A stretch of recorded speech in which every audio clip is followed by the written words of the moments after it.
बिस्मिल्लाहिर्रहमानिर्रहीम। अस्सलाम वालेकुम नाज़रीन, प्रोग्राम मुकाबिल में मेरे और आमिर मतीन साहब की तरफ से देखने वालों को हम खुश आमदीद कहते हैं। पाकिस्तान की सियासत का मरकज इस वक्त दुबई है, जिसका अगला पड़ाव सऊदी अरब में होगा। निगरान हुकूमत से लेके अगली हुकूमत में पार्ट शेयरिंग तक के जितने भी फॉर्मूले हैं वो ज़ेर गौर तो हैं। किसको कितना और क्या मिलेगा, ये प्रोग्राम के पहले हिस्से में आप लोगों के सामने इसकी मुकम्मल तफसील रखेंगे। दूसरी तरफ IMF की तरफ से $3 अरब का कर्जा। सवाल ये कि क्या ये कर्जा हमारी फाका मस्तियों का मदावा कर पाएगा और अवाम इस कर्ज को भुगतेंगे कैसे, इसकी भी खौफनाक तस्वीर आप लोगों के सामने हम रखने जा रहे हैं। और प्रोग्राम के आखिरी हिस्से में आपको बताएंगे कि हुकूमत ने बिल आखिर आज़ाद हायर एजुकेशन कमीशन को फतह कर लिया है। HEC का जो तरमीमी बिल है, कैबिनेट की तरफ से भी उसकी मंजूरी मिल गई है, मगर HEC को फतह करने के पीछे असली कहानी है क्या, मसाइल क्या है, ये भी आपके साथ हम शेयर करेंगे। आमिर साहब, जितने भी बड़े हैं, सवाल दिलचस्प भी है और शायद तल्ख भी है। जितने भी बड़े हैं, पाकिस्तान है, पाकिस्तान की किस्मत का फैसला है, आपकी और मेरी किस्मत का फैसला है, वो पाकिस्तान में नहीं होना चाहिए, दुबई के अंदर इस वक्त पड़ा हुआ है सबका।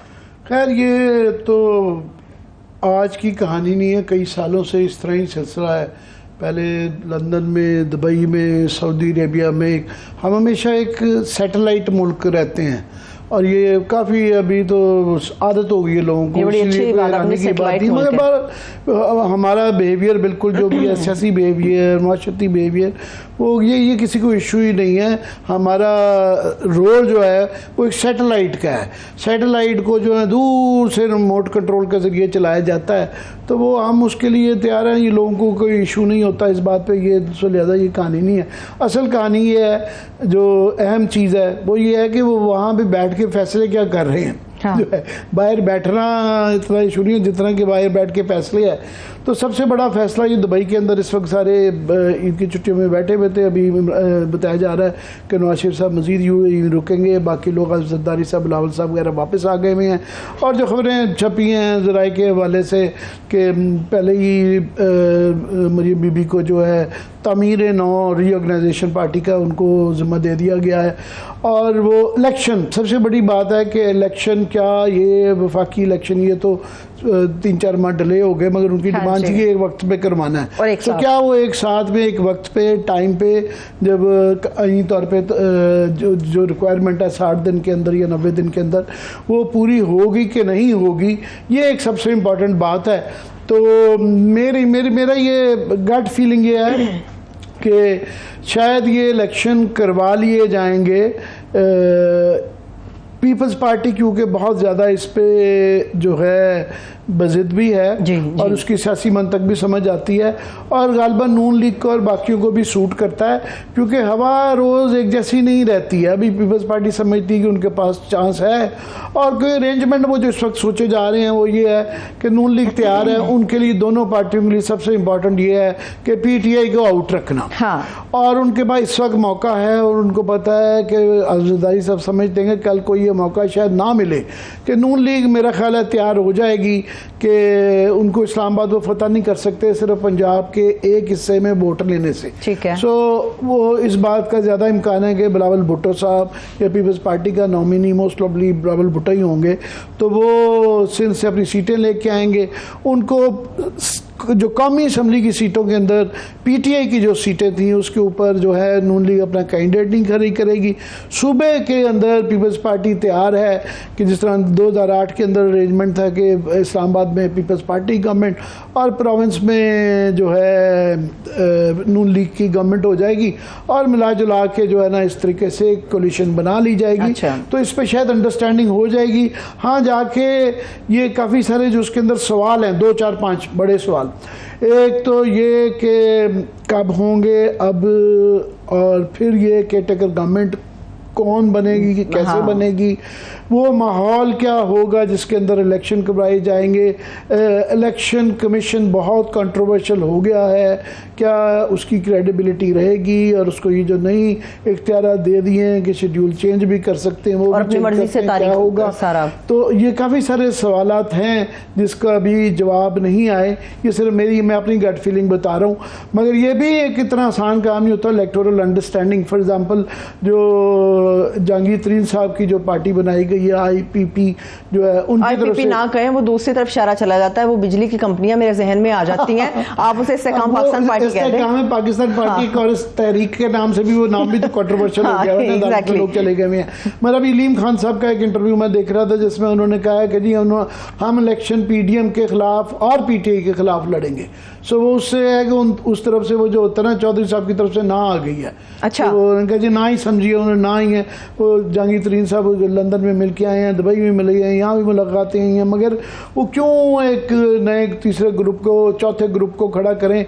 तो मेरा ख्याल उनको ये बाई इलेक्शन के अंदर भी इनके सारे कैंडिडेट्स का रिजल्ट पता चल गया है, तो उनको वो इसलिए उन्होंने कहा जी दोनों के खिलाफ।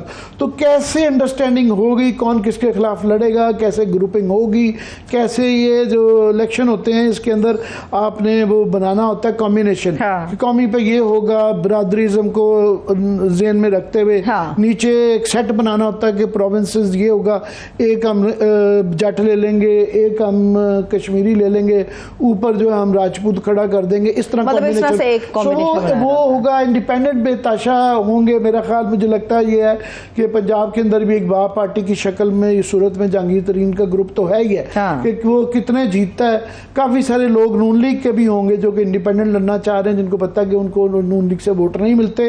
PTI के लोग भी जो बेताशा, जिन पे बहुत ज़्यादा प्रेशर आएगा, जो PTI की बजाय नून लीग में या PDM में नहीं जाना चाहेंगे, वो काफ़ी सारे इंडिपेंडेंट भी लड़ेंगे। सो ये बड़ा हेजी एरिया है, इसके लिए इतने वेरिएबल्स हैं कि अभी नहीं कुछ कहा जा सकता। 1-2 महीने के अंदर ये चीज़ क्लियर हो जाएगी। मगर ये क्लियर है कि क्योंकि अब प्राइम मिनिस्टर शहबाज शरीफ साहब का अपना बयान आ गया है कि जनाब 12 अगस्त को जो है, अब 4-5 हफ्ते रह गए हैं, तो हुकूमत जो है वो डिज़ोल्व हो जाएगी, असम्बली डिज़ोल्व हो जाएगी। अब ये पता है कि अगर तो टाइम अपना पूरा करके करे तो 60 दिन में होते हैं, अगर 1-2 दिन पहले करें तो 90 दिन मिल जाते हैं। ये एक फैसला देखना है क्या होता है। पर उन्होंने क्लियरली कहा है कि जनाब ये अपने टाइम पे असम्बलियाँ डिज़ोल्व हो जाएंगी और फिर इलेक्शन कमीशन ने फैसला करना है। इलेक्शन कमीशन ने अब ये पिछली दफ़ा माजी देखते हुए पंजाब के अंदर तो एक्सटेंडेड गवर्नमेंट थी, सो वो भी क्लियर नहीं है कि एक्सटेंडेड गवर्नमेंट होगी 90 दिन से आगे, 60 दिन से आगे जाएगी कि नहीं जाएगी। आईनी तो आइन की पाबंदी हो गई हुई है, पहले ही 60 दिन का इलेक्शन जो है 90 दिन के अंदर नहीं हुआ। 14 मई से कहीं जा चुकी है, अदालतें लेटी हुई हैं, बेबस हैं, हेल्पलेस हैं। सो ये तो एक है।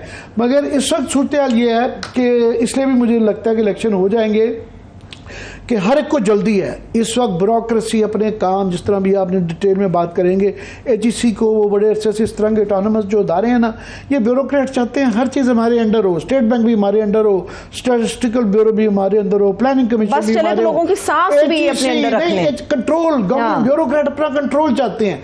तो आजकल वो जल्दी में है कि वक्त कम है और मुकाबला सख्त है और फाइलों पे फाइलें। ये आजकल हर पॉलिटिशियन की जो गवर्नमेंट के अंदर बैठे हुए हैं, ब्यूरोक्रेट की कि आखिरी वक्त में, जिस तरह पहले भी माज़े में भी होता रहा, यूसुफ गिलानी ने और बाकी कई प्राइम मिनिस्टर ने आखिरी दिनों में, खाकान अब्बासी साहब ने भी आखिरी हफ्ते में 50 जो है ना फाइलों पे दस्तखत किए, जो ऑर्डिनेंस आता है, बिल आता है, वो करवा के जल्दी में।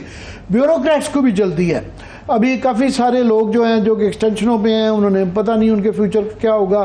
तो यहाँ मास्टर प्लानों में इस्लामाबाद के अंदर तब्दीली, CDA के अंदर खबरें करेंगे कि वो जल्दी कोशिश में है कि कुछ लोगों ने फारिग हो जाना है। एक्सटेंशन क्यों है, उनके अपने ज़ाती इंटरेस्ट हैं, ब्यूरोक्रेट्स के इंटरेस्ट हैं, पॉलिटिशियंस के इंटरेस्ट। इस तरह ही लाहौर के अंदर मास्टर प्लान के अंदर और रूदा के अंदर और लाहौर, कराची, पेशावर हर जगह पे है इस वक्त फाइलों की जो है ना वहाँ पे पहिए लग रहे हैं। अच्छा, जितने आपने जाविये बताए हैं, मैं कोशिश करूंगी जब हमारे एनालिस्ट अगर हमारे साथ हुए तो उनसे बात हो, जितने जाविये बताएं 1 बाय 1 पे जाते हैं। आपने सबसे पहले इलेक्शंस की बात की।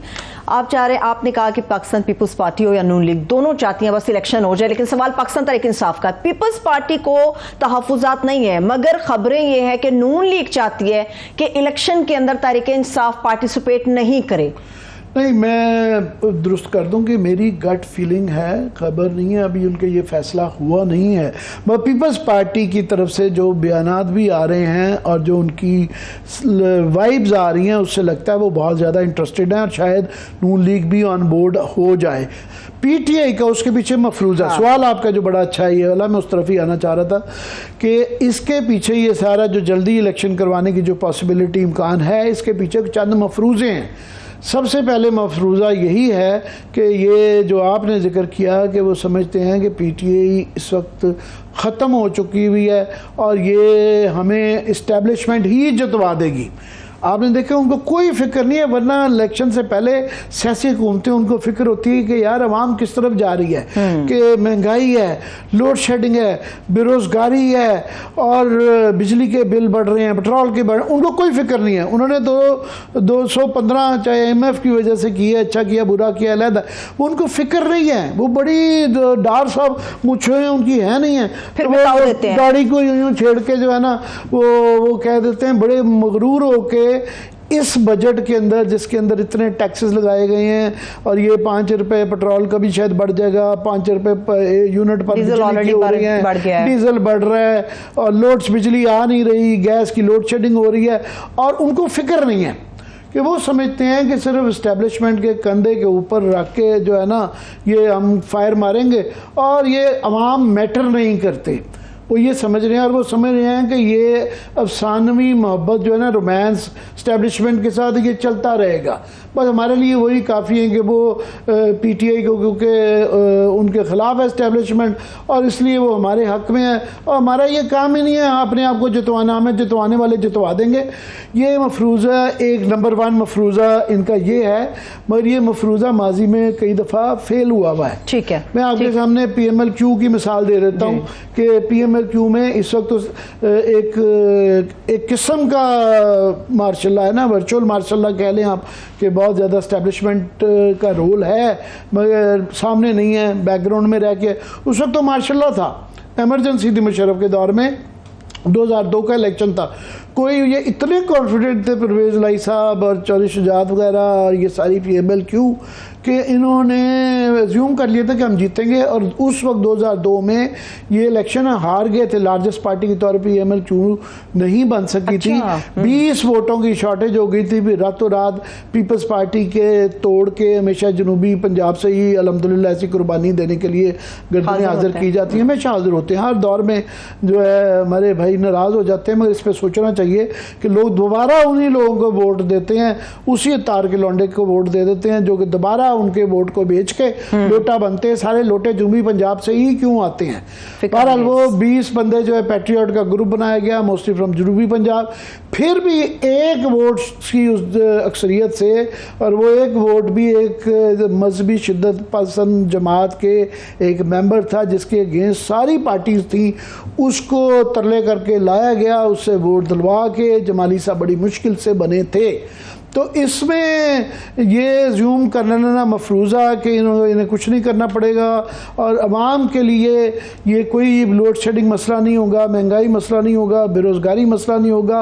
और सबसे बड़ा मफरूज़ा ये कि PTI ख़त्म हो चुकी है, PTI को किसी ने वोट नहीं देना, उनके तमाम लोग या जेलों में होंगे या तोड़ लिए जाएंगे या छुपे बैठे हुए हैं या वो इंडिपेंडेंट लड़ेंगे और कोई भी जो है ना PTI का वोटर नहीं होगा। बस गलियाँ हो जाए जियां ते विच मिर्जा यार फिरे, वो समझ रहे हैं कि बस हम मिर्जा साहब बन गए हैं और मिर्जा साहब को हर एक ने ये वोट देना, कोई भी ब्रेक थ्रू हो सकता है। ये मफरूजा बहुत बड़ा है। ठीक है, मुस्लिम लीग नून ने इंतखाबी मुहिम शुरू करने का फैसला कर लिया इसी महीने से। कल मैं साबिक गवर्नर सिंध मोहम्मद जुबैर साहब को सुन रही थी, आमिर साहब वो ये बात कर रहे थे कि नवाज शरीफ साहब चंद हफ्तों में आएंगे। उसकी एक बड़ी लॉजिकल रीजन है, नाअहली के हवाले से जो केस था उसकी मुद्दत का तयन भी कर लिया गया, 5 साल वो नवाज शरीफ साहब के खत्म हो गए, 2018 से 2023 तक खत्म हो गए। केसेस में आपको कितनी नरमी होती हुई नजर आती है? कहा जा रहा है 12 अगस्त को असेंबली तहलील होगी, 14 अगस्त को मियां नवाज शरीफ साहब पाकिस्तान के अंदर सबको नजर आएंगे। आने को तो वो किसी वक्त भी आ सकते हैं, मगर अभी कुछ थोड़े से लीगल इश्यूज उनके हैं। जितनी मर्जी उनकी अपनी गवर्नमेंट हो, जितनी मर्जी फेवरेबल इस वक्त इस्टेब्लिशमेंट हो, मगर बहरहाल वहाँ पे एक उन्होंने तरीका जो उसके लिए निकाला, एक वहाँ पे उनके ऊपर एक तो वो एब्सकॉन्डर हैं, एक प्रोसेस उस एब्सकॉन्डिंग का भी ख़त्म करना है। दूसरा अभी भी कानून के ज़रिए तो उन्होंने नाअहली परमानेंट जो है ना दायमी ख़त्म कर दी है, मगर वो उसने अभी असम्बली से वो अदालतों के अंदर उसने टेस्ट पास करना है। काफ़ी इस बात का इम्कान है, ये कहा जा रहा है कि इसके लिए आईनी तरमीम चाहिए 62(1)(f) के लिए। सो उसको एक और मफरूज़ा मैं ऐड कर दूं, ये है नवाज शरीफ की वापसी से आने का भी उसका ताल्लुक है वो ये समझा जा रहा है और इस बात में मंतक भी समझ आती है कि काफ़ी लोग वैसे इस बात को कहते हैं कि ये जो 62(1)(f) के अंदर जो परमानेंट वो जो फैसले आए हुए हैं, इसके ऊपर बड़ी डिबेट है कि आया आइन खामोश है इसके ऊपर, तो उस आइन के अंदर मुतादद फैसले आ चुके हुए हैं कि इसकी जो है ना इस तरह की, खोसा साहब का भी जो पनामा का केस है बड़ी डिटेल्ड उसके अंदर उन्होंने मंतक पेश की हुई है कि इसलिए इस तरह की वायलेशन के ऊपर हम परमानेंट जो है ना नाअहली है तो शायद उसका रिव्यू हो। तो इंतज़ार सितंबर का है कि सितंबर में जब चीफ जस्टिस बदले जाएंगे तो जस्टिस फाइज ईसा साहब का पहले ही इसके ऊपर स्टांस जो है फैसले में भी वो डिसेंटिंग कर चुके हैं अपने एक आधे में कि यही है कि ये 62(1)(f) की उनकी पोजीशन ये रही हुई है कि ये दायमी नाअहली मुनासिब नहीं है। सो एक आसान तरीका आइनी तरमीम मुश्किल है, उसके लिए 2/3 मेजॉरिटी दोनों हाउसेज में चाहिए, नेशनल असेंबली में भी सेनेट में भी। तो दूसरा उसका एक तरीका है वो है कि अदालत एक लार्जर बेंच बनाए, पिछले वाले बेंच से ज़्यादा बड़ा बेंच हो और वो कह दे जो कि जनाब ये पिटिशन जाएगी, पिटिशनें ऑलरेडी मौजूद हैं कि ये बिल भी जब जाएगा तो इसके ऊपर बैठ के अदालत ये अगर फैसला कर दे लार्जर बेंच के अंदर कि ये परमानेंट नाअहली मुनासिब नहीं है तो ये तो ऑटोमेटिकली उनके लिए नाअहली भी ख़त्म हो जाती है।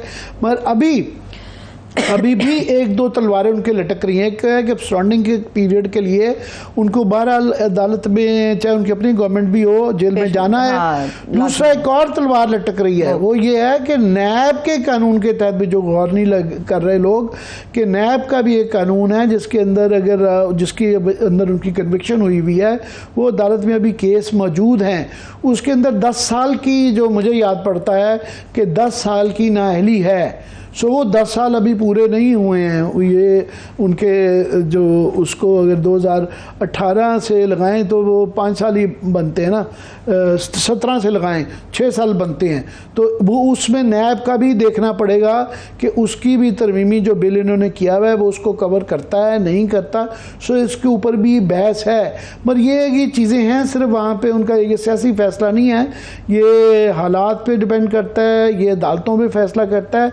सबसे बड़ा मफरूज़ा इसके अंदर मफरूज़ों में ये है कि अदालतें जो हैं जिस तरीके से इस वक्त लेटी हैं, बेबस हैं, और ये हम इस तरह की बात करने की सोच नहीं सकते थे, मगर क्लियरली नज़र आता है कि हम ये कह सकते हैं कि ज़बान-ए-आम बात है कि 5-6 केसेस हैं, बड़े केसेस जिसके अंदर अदालतें लटकाई जा रही हैं, नैब की तरमीम के ऊपर भी जो है ना आईनी वो 1 साल 1.5 हो गया है।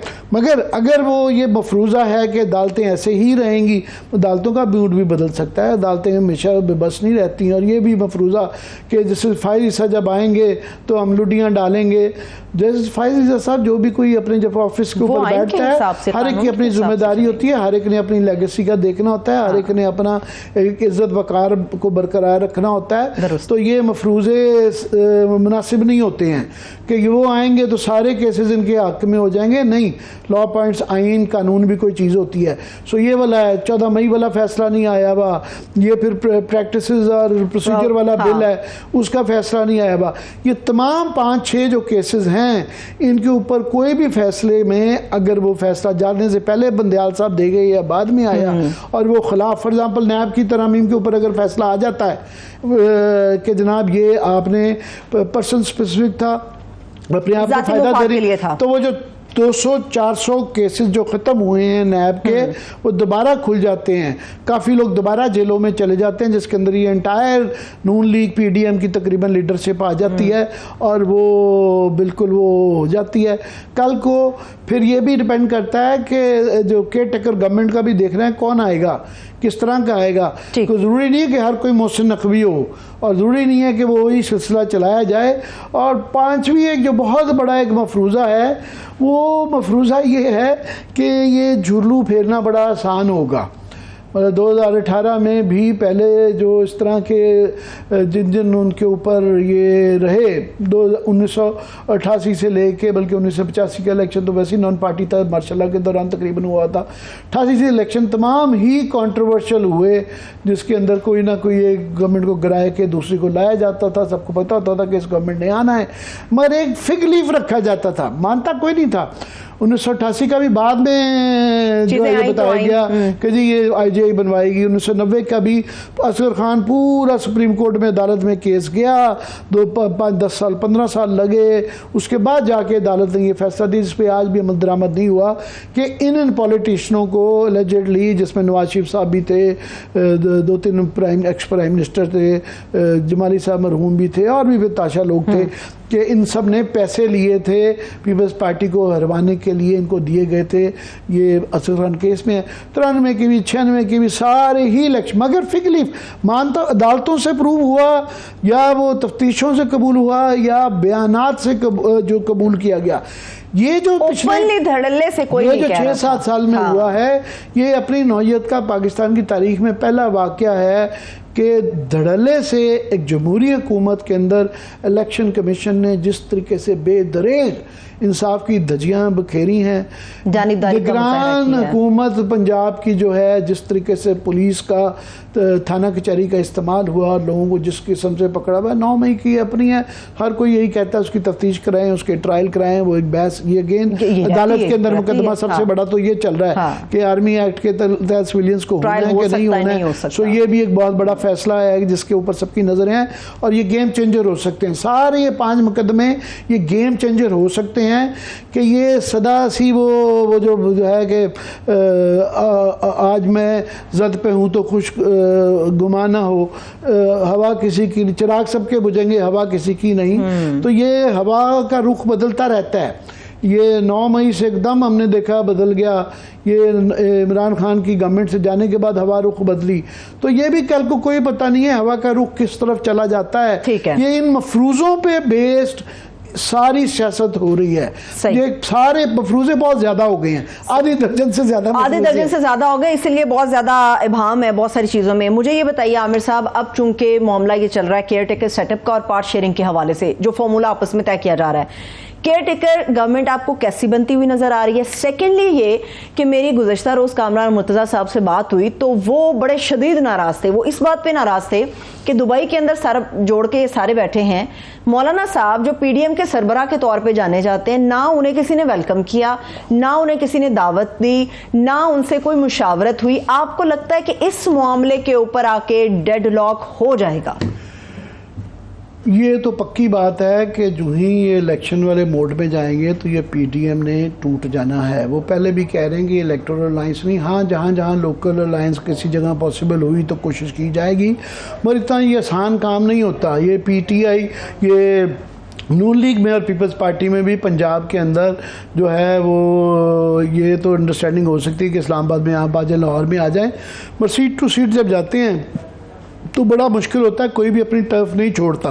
वो चाहेंगे PTI की अगर सीटें कोई लूज़ करवाई जाती हैं या लूज़ करते हैं वो, तो नून लीग चाहेगी अपने आप को रिस्टोर करना। उनके पास एक पंजाब बचा है, पंजाब के अंदर भी सेंट्रल पंजाब रह गया, तो वो जनूबी पंजाब के लिए पीपल्स पार्टी भी कोशिश करेगी, वो भी करेंगे। सो उनकी भी JUI का मसला ये है कि JUI एक इलेक्टोरली इंतखाबी तौर पर एक बड़ी छोटी सी पार्टी है।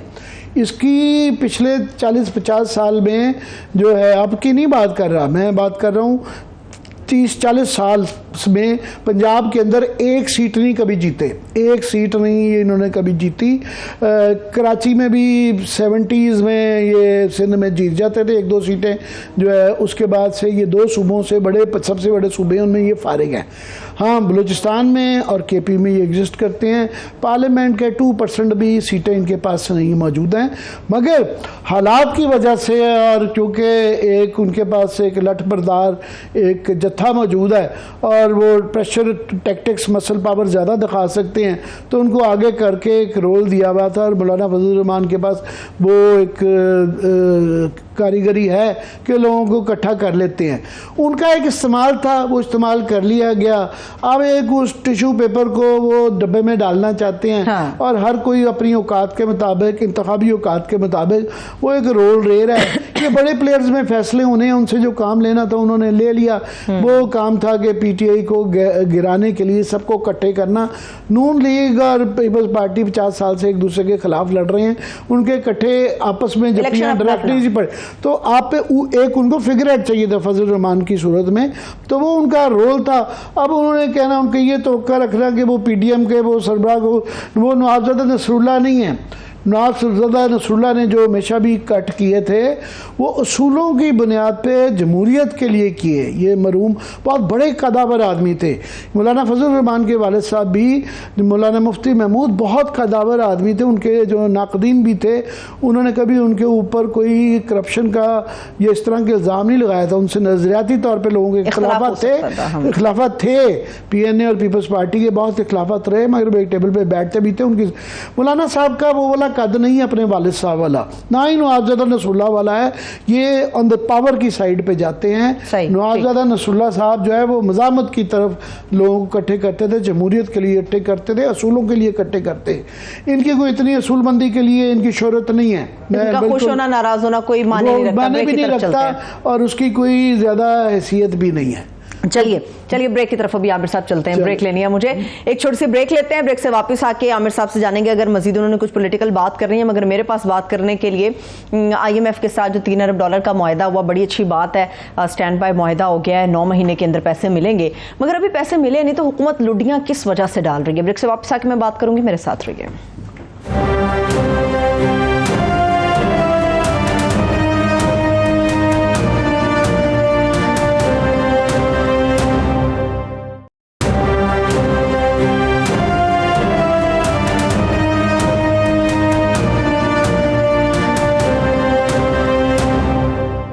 ब्रेक के बाद एक बार फिर से प्रोग्राम में हम आपको खुशामदीद कहेंगे। IMF की तरफ से पाकिस्तान के साथ जो मुआहदे के हवाले से लुडियां डाली जा रही हैं, इस पर बात करने के लिए डॉक्टर नदीमुल हक साहब माहिर मौशियात हमारे साथ मौजूद है। बहुत शुक्रिया डॉक्टर साहब, थैंक्स सो मच आपके वक्त के लिए। ओवर टू यू आमिर साहब। जी डॉक्टर साहब बहुत शुक्रिया, आप हमेशा टाइम हमारे लिए निकालते हैं। IMF की मुझे बताने की ज़रूरत नहीं आपको कि यही बताया जा रहा था कि जी हमारे डिफ़ॉल्ट होने से बचने के लिए सिर्फ बड़ा ज़रूरी है कि IMF के साथ मुआहदा हो। वो पहले वाला लॉन्ग टर्म मुआहदा तो नहीं हुआ, स्टैंड बाय अरेंजमेंट हो गया, $3 बिलियन मिल गए और बहुत ज़्यादा जिस तरह इन्होंने अपने इब्तिदाइये में कहा लुडियाँ डाली जा रही हैं, अच्छी बात है, हो गया। मगर इस तरह का कि अब आगे दूध और शहद की नहरें बहनी शुरू हो जाएंगी और कर्जे लेके इस तरह की लुडियाँ डालते वक्त वैसे ही शर्म आती है। तो आप क्या इज़ इट ओवर, हमारे मसाइल हल हो गए हैं कि अभी और भी इम्तिहान हैं?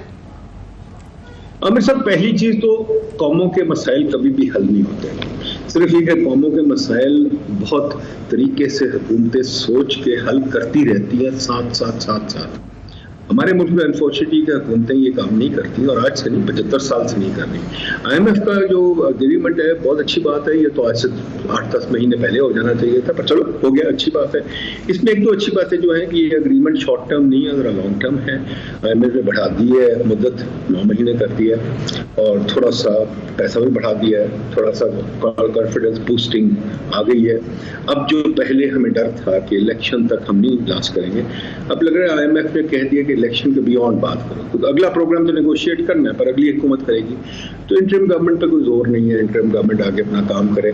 अब ये जोर एक है, जरूर एक कंपल्शन है कि आपने जो प्रोग्राम में उन्होंने हदें मुकर्रर की हुई हैं, टैक्स की, फिस्कल एक्सपेंडिचर्स की वगैरह वगैरह, वो हदें आपको मीट करनी होंगी और हुकूमत को इस पर काम करना होगा। चाहे इंटरिम में है चाहे कोई हुकूमत है, उसको काम करना होगा और उन हदों को मीट करेगा। I hope they will meet those targets.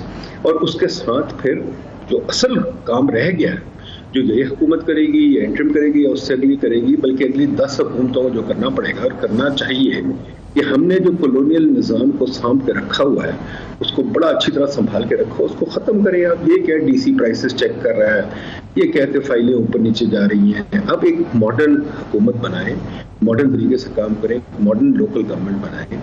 और एक ख़ास तौर पर जो मैं चीज़ कहना चाहता हूँ, आपका मीडिया भी और मैं सब देखता हूँ, हुकूमत भी, हर चीज़ एक चीज़ पे सिर्फ जोर डालते हैं, टैक्स। जो तरक्की याफ्ता हुकूमतें हैं वो टैक्स पे गौर नहीं करती, वो इन्वेस्टमेंट पे गौर करती। मैं बार बार कहता हूँ कि अगले 20 साल तक हर हुकूमत ये बात मान ले कि वास्ते डाल के, मिन्नतें डाल के, प्रोटोकॉल ख़त्म करके, भीख मांग के अपने लोगों से कहे कि भाई इन्वेस्ट करो। भाई जो भी करना है इन्वेस्ट करो, दुकान खोलनी है दुकान खोलो, रेस्टोरेंट खोलना है रेस्टोरेंट खोलो, बिल्डिंग बनानी है बिल्डिंग बनाओ, फैक्ट्री लगानी है। डॉक्टर साहब मैं आपकी बात थोड़ी सी माफ़ कीजिएगा काट रहा हूँ, बिल्कुल ये समझ आती है आपके इन्वेस्टमेंट की तरफ जोर नहीं आता और एक्सपेंडिचर्स का टेल करने की तरफ गवर्नमेंट के नहीं आता, ब्यूरोक्रेसी के लल्ले तलल्लों पे नहीं आता। वह इन्वेस्टमेंट के लिए सिर्फ लोगों को कहना तो नहीं होता कि यार प्लीज़ अल्लाह का वास्ता है इन्वेस्टमेंट करो, आप वो माहौल क्रिएट करते हैं, आप बैंकों के लिए लाजमी करते हैं, जिस तरह के इंडिया बांग्लादेश में है कि जो SMEs के लिए कम से कम 25 से 30% लाजिम हो कि इनको देंगे। अब वो लोकल इन्वेस्टर को अट्रैक्ट किया जाता है, सिर्फ ज़ुबानी कहना कि यार प्लीज़ कर दिया करो तो कोई नहीं करता, और वो आप बिल्कुल ठीक कह रहे हैं कि लोकल को करेंगे तो बाहर का इन्वेस्टर यहाँ इन्वेस्ट करेगा। इस पर ज़रा एलैबोरेट करें प्लीज़। आप बिल्कुल ठीक कह रहे हैं। देखिए जी, शहद की मक्खी वहाँ आती है जहाँ शहद हो, अगर लगे कि और मक्खियां बैठी हुई हैं तो वो सब आएंगी। तो हमें अपने इन्वेस्टर को चालू करना है, उनको चलाना है, तो फिर ऑब्वियसली बाहर के इन्वेस्टर भी आ जाएंगे। पर हम अपने इन्वेस्टर, जिसमें कह रहा हूँ, लोग अगर हट्टी लगाना चाहते हैं, दुकान लगाना चाहते हैं, चाय की दुकान लगाना चाहते हैं, उनको लगाने दें, उनको काम करने दें। इसके लिए जो आपने बड़ी अच्छी बात की, वैसे तो नहीं होगा। एक चीज जो हमने एस्टिमेट की है, कि हमारी हुकूमत में जो रेगुलेशन है, जो NOC का निज़ाम है, जो परमिशंस का निज़ाम है, जो इंडिया में 1991 में मनमोहन सिंह ने खत्म कर दिया था, हमारे यहाँ अभी तक कायम है। आपने कुछ करना है, आपको NOC लेना पड़ता है। NOC के लिए आपको 1000 फाइलें जमा करनी पड़ती हैं, भागदौड़ करनी पड़ती है, आपको 2 साल लग जाते हैं NOC लेते रहते। NOC का निज़ाम खुदा के वास्ते खत्म कर दिया। दूसरी चीज, कोई आप इन्वेस्टमेंट करते हैं तो आपके ऊपर सस्पेशन आ जाती है, पैसे कहाँ से लेंगे, वही छोड़ दें, पैसे कहाँ से लेंगे, इन्वेस्ट तो करने दें, काला पैसा भी है तो आने तो दें ना। हमारा जो सारा निज़ाम है वो इसी तरह से, तो पैसा ना अपना दिखाओ, पैसा दिखाओगे तो हम जूते मारेंगे। तो ये काम करें। चीन में भी आमिर साहब, चीन में भी पिछले 30 साल से यही काम हो रहा है। वो सारे उनके लोकल ऑफिशियल एक ही काम कर रहे हैं, इन्वेस्टमेंट ला रहे हैं। वो टैक्स नहीं इकट्ठा कर रहे हैं, वो इन्वेस्टमें ला रहे हैं। और चीनी गवर्नमेंट की उनको हिदायत है, इन्वेस्टमेंट लेके आओ और आपको बोनस भी मिलेगा अगर इन्वेस्टमेंट लेके आओगे। तो अगर हम ये निज़ाम करते हैं, इन्वेस्टमेंट के ऊपर जोर दें, प्राइम मिनिस्टर साहब भीख मांगे कहे इन्वेस्टमेंट दो, इन्वेस्टमेंट करो, तो मेरा ख्याल कुछ शायद हालात। और इसके लिए फिर आपको बहुत डीरेगुलेशन करनी पड़ेगी। ये जो परमिशनों पूछ दखल का निज़ाम है, इसको ख़त्म करना पड़ेगा। लोगों को कहना पड़ेगा भाई लगाएं, कुछ भी पैसा लगाएं, काम करें। ये अगर करेंगे तो शायद हमारी 10-20 साल में हालत ठीक हो। डॉक्टर साहब, वो आपने बैंक जो हैं उनको क्या ज़रूरत है कि जब तक एक कानून ना हो, कानून में भी उनके लिए ज़बरदस्ती दुनिया भर में, जिस तरह आपने कहा, सिर्फ कोलैटरल नहीं होता कि आप अपनी जायदाद गिरवी रखवाते हैं, बैंक्स देखते हैं, रिस्क लेते हैं, क्योंकि उनको लेना भी इसलिए पड़ता है कि उनको 25-30% लाजमी एक सेक्टर में डालना है, तो इसलिए वो अपनी जजमेंट अप्लाई करते हैं। यहाँ जब उनको 100 अरब रुपये सालाना वैसे ही प्रॉफिट मिल रहा है, गवर्नमेंट ले लेती है सारे के सारा, उनका कर्जा खुद ही देती है, नोट छापती है, उनको दे के उनसे दोबारा लेती है और उनका मुफ्त में कोई रिस्क लिए बगैर प्रॉफिट आ रहा है।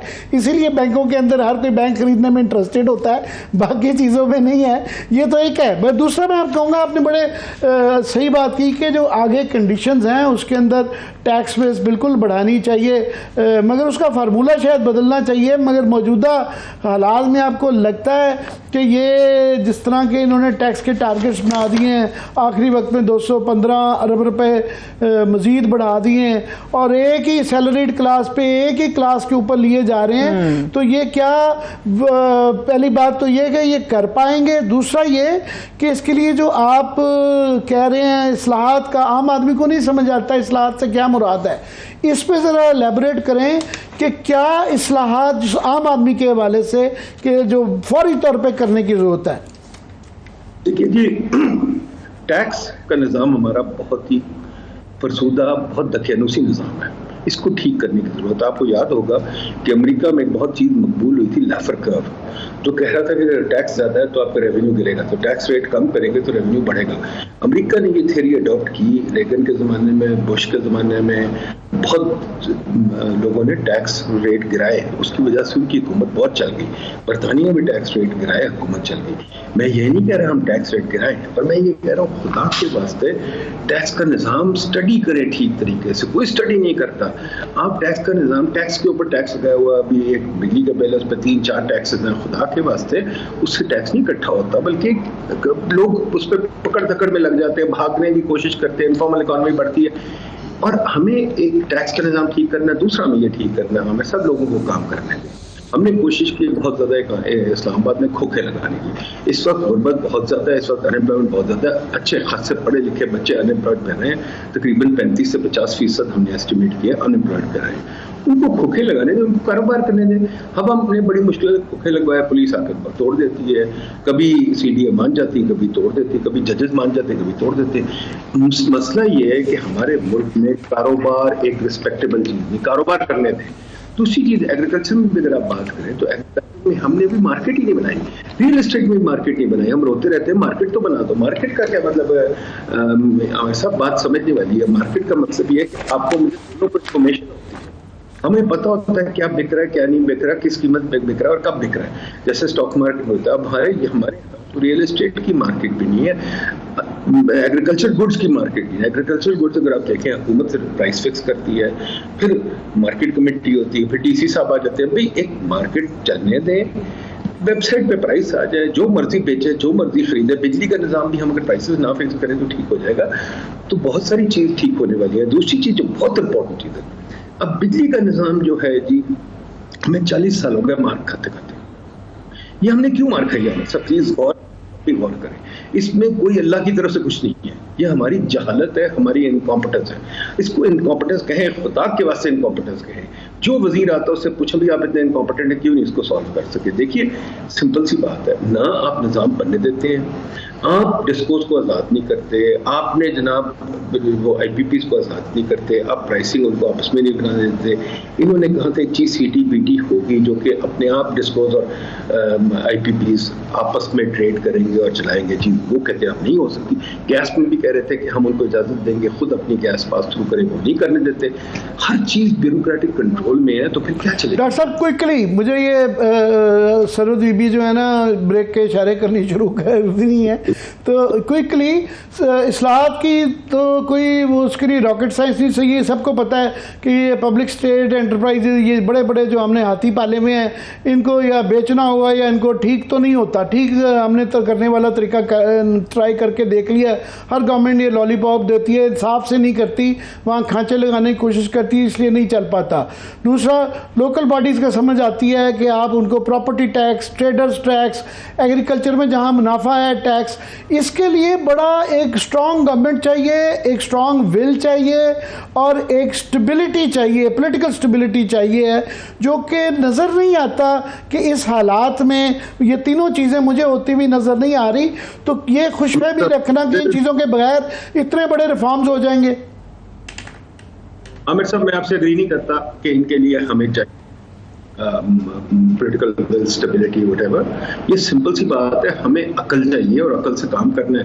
बहुत मुल्क वॉर टाइम में रिफॉर्म होते हैं, हज़ार चीज़ों में रिफॉर्म होते हैं, रिफॉर्म करने की ज़रूरत होनी चाहिए। अब ये जो बात है कि हमें हम ये छोटी मोटी चीज़ें नहीं कर सकते, सिंपल सी बात है। स्टेट ओन्ड एंटरप्राइजेज बहुत सारे बैकअप हो चुके हैं, उनको आप कुर्की निकालनी पड़ेगी। आपको कुछ लोगों को फर्क करना पड़ेगा। अभी हुकूमत ने एक काम कर दिया है, मैं बड़ा उसको क्या कहते हैं खराज तहसीन पेश करता हूँ। हुकूमत ने कह दिया है कि वो अब कई इदारों की पेंशन नहीं देंगे। उन्होंने बहुत सारे इदारों को कह दिया पेंशन नहीं देंगे। अब देखते हुए खड़े होते हैं कि नहीं होते, नहीं पेंशन देंगे तो ना दे भाई। पर मसला ये है कि ये भी आप सोचिए, खुद सोचिए, अगर पेंशन नहीं देंगे तो जिन लोगों ने 30 साल 40 साल काम किया और वो बेचारे भूखे मरेंगे, क्या ये भी सही बात है कि नहीं? बात क्या हुकूमत ने सोच के? डॉक्टर साहब, मैं क्विकली ये जरूर कहना चाहूँगा, आपने सही कहा कि अक्लमंद लोग चाहिए। आप माशाल्लाह अक्लमंद आदमी हैं, मैं आपको बहुत अक्लमंद आदमी मानता हूँ और बड़ा सीखता हूँ आपसे। आपने बड़ी अच्छी एक प्लानिंग के अंदर जो है ना, मुझे याद एक फ्रेमवर्क बनाया था, वो आपसे भी ज़्यादा एक अक्लमंद आदमी आ गया जिसका नाम प्रोफेसर एहसन इकबाल साहब हैं। वो प्रोफेसर साहब ने पहले दिन ही उठा के काफ़ी $1 मिलियन शायद उस पर खर्च हुए थे, उठा के कूड़े की डब्बे में फेंक दिया। और उन्होंने फिर अपने 25 साल 50 साल एक वो बनाए, जो उनसे भी फिर अक्लमंद आदमी आता है, वो भी कूड़े के डब्बे में फेंक देता है। असल बात ये है कि यहाँ पे जो कार्टेल्स हैं, हमारे यहाँ पे माफियाज हैं, यहाँ पे उन्होंने जकड़ा हुआ निज़ाम को कि ना वो मोनोपोली कमीशन से होने देते हैं, ना वो अदालतें हमारी स्लो हैं, ना वहाँ से होना पड़ता है। और गवर्नमेंट के अंदर उनके तमाम लोग बैठे हुए हैं कि कंपटीशन कमीशन का फोरम पूरा नहीं होने देते, कोरम पूरा नहीं होने देते फिनेंस मिनिस्ट्री वाले, कि वो उनके पास जो 100 केसेस पड़े हुए हैं वो जाने से पहले उनको निपटा दें। तो कैसे? सिर्फ अक्लमंदी से तो काम नहीं चलेगा, ये पॉलिटिकल विल चाहिए। देखिए, हुकूमत को चाहिए इदारों को चलने दें। जैसे ये जो मसला है ना, एक चीज होती है प्रिंसिपल अकाउंटिंग ऑफिसर आमिर साहब, प्रिंसिपल अकाउंटिंग ऑफिसर 4-5 जो इस मुल्क में 50 हैं, वो सोचते हैं सब कुछ कंट्रोल कर रहे हैं। वो ऑक्सफोर्ड यूनिवर्सिटी को भी कंट्रोल करते हैं, कॉम्पिटिशन कमीशन को भी कंट्रोल करते हैं। अगर बरतानिया अमेरिका में चल जाए तो ये इदारे कंट्रोल नहीं होते, इंडिपेंडेंट होते हैं। तो हमें इंडिपेंडेंस देने की, लोकल गवर्नमेंट के साथ इदारों को इंडिपेंडेंस देने की इजाजत देनी चाहिए। इदारों को पब्लिक करना चाहिए फैक्ट्स। अब हम फैक्ट्स सामने नहीं आने देते, हम छुपा के रखते हैं। फॉर एग्जांपल, अगर शुगर की सिचुएशन है तो शुगर की जो कॉम्पिटिशन कमीशन की रिपोर्ट है उनको बाहर निकलने दे, भाई निकले आए, बातें अब बाहर आए, डिबेट करें, हम सुने। और हमारे वजीरों को भी ये होना चाहिए कि वो बात सुने और सुनाएं और डिबेट करें।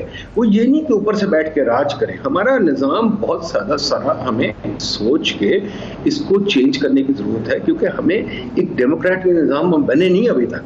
हम एक वजीर लगाते हैं कि वो राज करेगा, वो ये नहीं करेगा कि पिछला काम देखेगा, अगला देखेगा और काम चलाएगा। सही, ठीक है, बहुत शुक्रिया, thank you so much doctor Nadimul हक साहब हमारे साथ मौजूद। सर आपके वक्त के लिए शुक्रिया। आमिर साहब, ब्रेक पर जाने से पहले एक सवाल आपसे भी मैं करना चाह रही हूँ।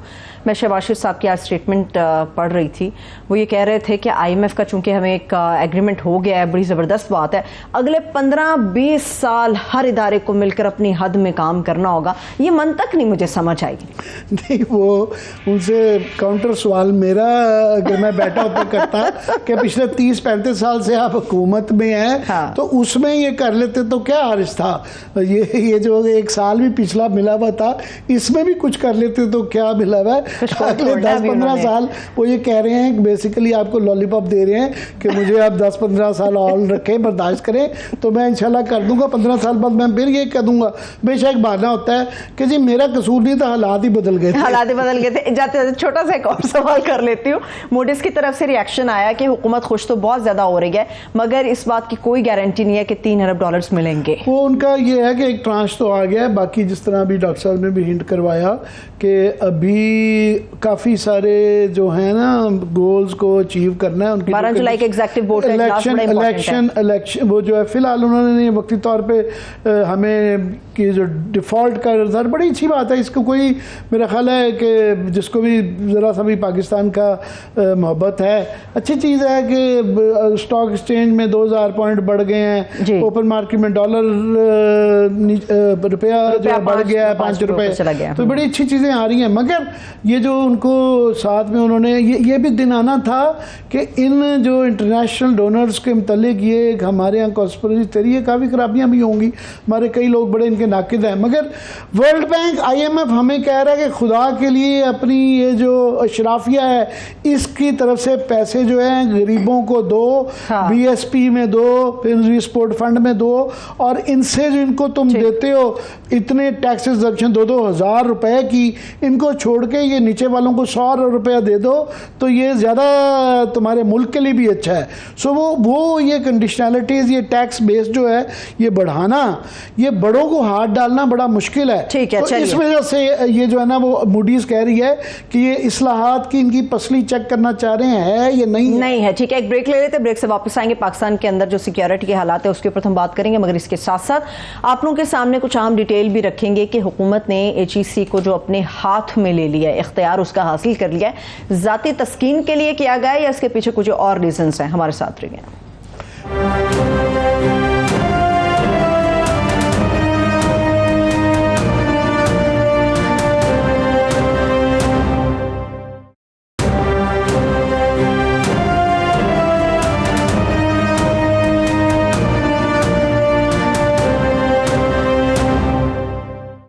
के बाद एक बार फिर से देखने वालों को हम खुश आमदेद कहेंगे। आमिर साहब, HEC वाले मामले पर तो हम जाएंगे, मगर उससे पहले जो टेररिस्ट इश्यूज़ हैं पाकिस्तान के अंदर, दहशतगर्दाना जो हमले होते हैं, हर साल हम समझते हैं और सोचते हैं कि शायद इस बार कुछ कमी होगी, मगर सिक्योरिटी हालात बेहतर होने के बावजूद हमारे पास बड़े ख़तरनाक किस्म के फिगर्स मौजूद होते हैं। ये मैं तो सिर्फ एक ही, बाकी फिगर आप पढ़िएगा। ये मैं तो ये सिर्फ पढ़ के सुबह से अखबार में परेशान था कि 79% जो है ना 1 साल के अंदर दहशत गर्दी के हमलों में ये इजाफा हुआ है। और ये इसमें 2-3 जो अहम है, बाकी ज़रा आप मज़ीद तफसीलात ज़रा पढ़ दें, फिर मैं आपसे तबसरा करता हूं। बिल्कुल आमिर साहब, 6 महीनों के दौरान सिक्योरिटी फोर्सेज ने, बड़ी अच्छी बात है, 236 अस्करियत पसंद मार डाले हैं, मगर नहीं अच्छी बात तो नहीं है कि अच्छी बात ये है कि हमारे फोर्सेज ने जो काम किया, मगर हमारे लिए जो लम्हा फिक्रिया है कि गुज़िश्ता बरस जो इसी दौरानिये के अंदर 151 हमले हुए थे, 293 अफराद शहीद हुए थे, 487 जख्मी हुए थे, मगर गुज़िश्ता बरस के मुकाबले में इस साल दहशतगर्द हमलों में जो आपने कहा 79% इजाफा हुआ है, इसमें सूबा खैबर पख्तूनख्वा आमिर साहब सबसे ज़्यादा मुतासिर हुआ है। 174 हमले हुए हैं, 266 अफराद हलाक हुए हैं, 463 अफराद ज़ख्मी हुए हैं। फिर इसके बाद बलूचिस्तान का नंबर है। बलूचिस्तान और KP के ये दोनों ऐसे सूबे हैं जहाँ पर दहशतगर्दी कई गुना बढ़ गई है। ये इसमें एक और बड़ी अहम पहलू ये है कि पहले फिगर्स काफ़ी सालों से सबसे ज़्यादा, क्योंकि बलूचिस्तान के अंदर एक इंसर्जेंसी की एक सिचुएशन थी, तो सबसे ज़्यादा वहाँ पे ये दहशतगर्दी के वाक़यात होते थे, और वो जो एक्सट्रीमिस्ट हमारे थे, नेशनलिस्ट, वो उनकी तरफ से होते थे। अब ये इसका रुख जो है ना, ये KP की तरफ बढ़ गया है, और KP में उससे डबल, हिंदुस्तान में 75 वाक़यात हुए हैं और वहाँ पे KP में 174, डबल से 100 ज़्यादा, तकरीबन 150% के करीब इजाफा हुआ है। और बलूचिस्तान में 100 अफराद मारे गए हैं, जबकि खैबर पख्तूनख्वा में 226 अफराद मारे गए हैं, 266 मारे गए हैं और 463 ज़ख्मी हुए हैं।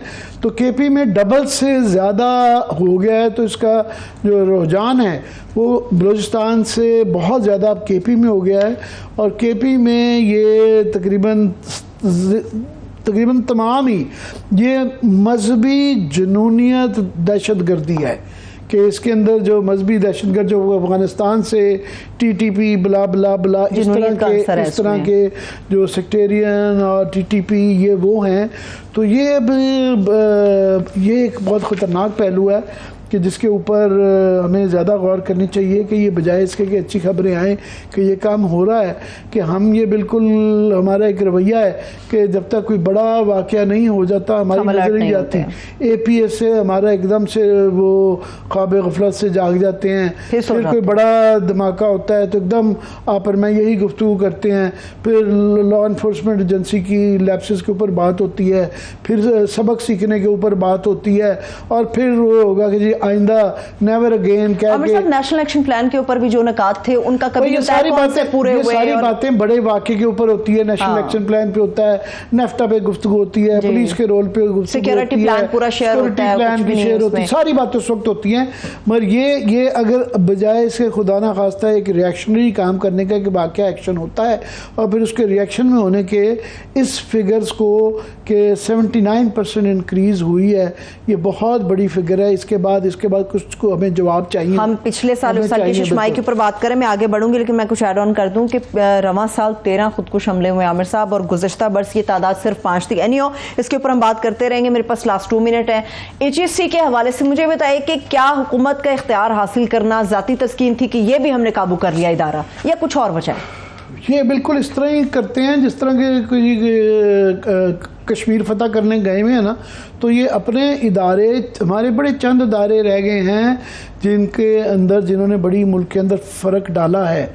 और पाकिस्तान का इसमें कोई बहस नहीं है कि पाकिस्तान का सत्यानाश होने में ये अगेन चिकन डिबेट रहती है कि कौन सी चीज़ पहले आई थी।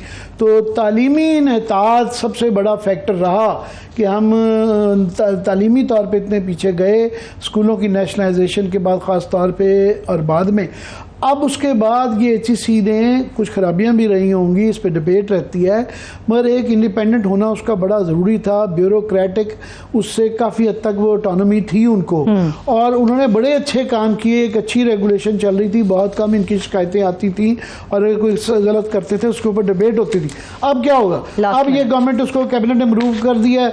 अगर जाने से पहले जल्दी में ये पार्लियामेंट इसको कानून बना देती है या इसको ऑर्डिनेंस पास कर देते हैं, तो ये बड़ी ज़्यादती होगी। इसका मतलब ये है कि ये एजुकेशन मिनिस्ट्री के नीचे आ गए। उसके बाद एजुकेशन सेक्रेटरी साहब सिफारिश किया करेंगे, फलाने को टीचर को लगा दो, फलाने स्टूडेंट को मेरिट से बाहर दाखिला दे दो, और उनके कोटाज बन जाएंगे। और जिस तरह पहले सत्यानाश हुआ, ये मजीद सत्यानाश होगा। खुदा के लिए चंद अदारे जो बच गए हैं, बाकियों को ठीक करने की बजाय इनको सत्यानाश नहीं। बहुत शुक्रिया, थैंक्स सो मच आमिर साहब। देखने वालों का भी शुक्रिया। मुझे इजाजत दीजिए, अपना ख्याल रखिए, खुदा हाफिज।